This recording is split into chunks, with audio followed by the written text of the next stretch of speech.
On Wednesday, we had Al Iaquinta on the show. Al was hinting that he might be fighting with Thiago Alves, and he thought it was going to be Madison Square Garden. I'm telling you, I could hear it in his voice, because the way the UFC works, when you sign a fight, you cannot talk about it. They want to do their own press releases. They want to announce it at the right time, at their time.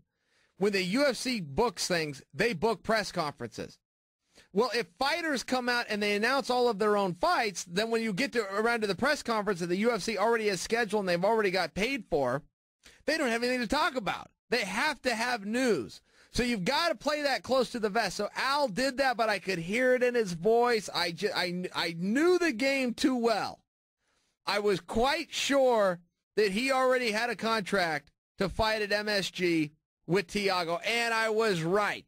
So we are going to see that fight. Al wants it. Thiago wants it. That's big news. That's coming out. Another one that got signed, I think this one's a fun one. Another one that got signed is Cowboy Cerrone versus Robbie Lawler. That's interesting for a lot of different reasons. Not only because the run, not only the absolute dominant. What's Cowboy? He's won 11 of his last 12, or it's 10 of his last 11. It's something just ridiculous. His only blemish in there being a world title fight against RDA.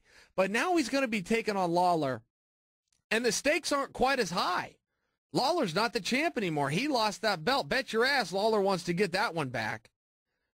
And bet your ass that Donald Cerrone wants to be a contender in this newfound weight class of welterweight. That's a really interesting fight for a lot of different reasons. So it's been a fun week.